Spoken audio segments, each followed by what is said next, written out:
Assalamualaikum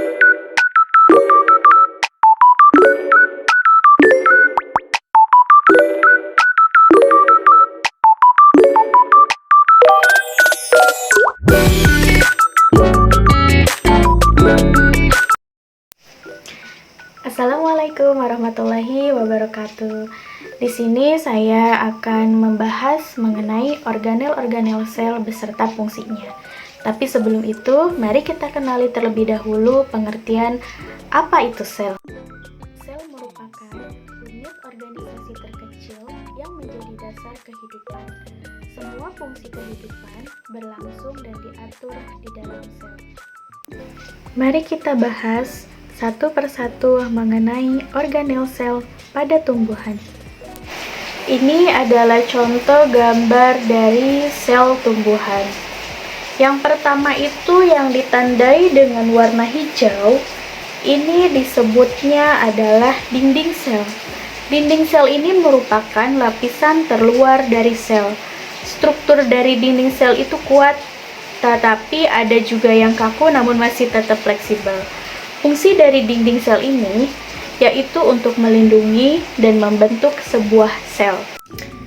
Selanjutnya, di sini ada lapisan kedua setelah dinding sel yang masih ditandai dengan warna hijau yang disebut dengan membran sel. Membran sel ini letaknya berada di dalam dinding sel. Fungsi dari membran sel yaitu untuk mengatur dan mengendalikan keluar masuknya zat di dalam sel. Selanjutnya, di sini ada yang strukturnya seperti benang yang bermuara di antara inti sel, itu dinamakan dengan retikulum endoplasma.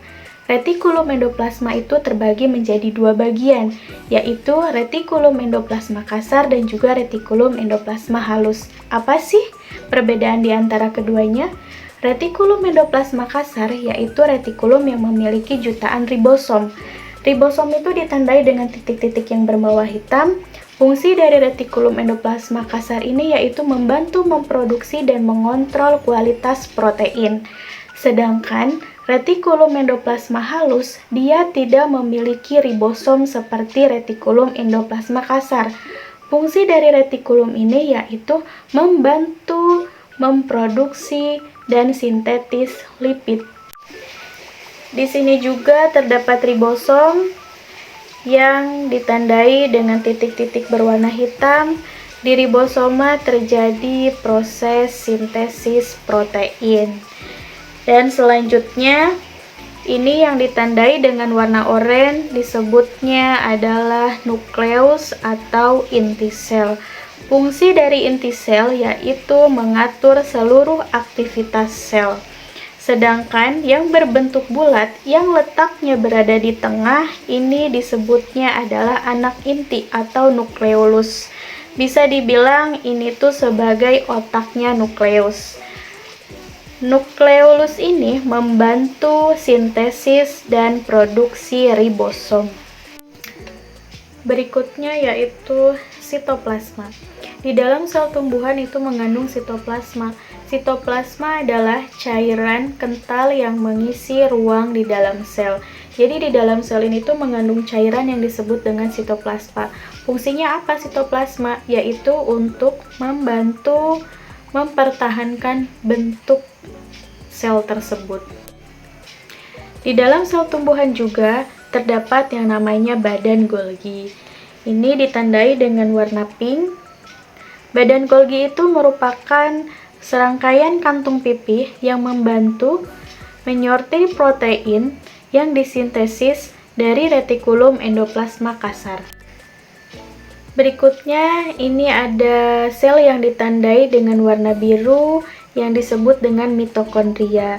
Mitokondria ini juga dapat disebut sebagai pembangkit tenaga sel atau penghasil energi. Ini yang ditandai dengan warna ungu disebut dengan vakuola. Vakuola ini berfungsi untuk penyimpanan cadangan makanan di dalam sel. Selanjutnya, ini yang berbentuk bulat-bulat berwarna hijau, ini itu hanya ditemukan pada sel tumbuhan. Namanya adalah plastida. Plastida adalah bagian sel yang mengandung zat hijau daun atau klorofil. Sekian penjelasan dari saya mengenai sel tumbuhan beserta fungsinya. Terima kasih. Wassalamualaikum warahmatullahi wabarakatuh.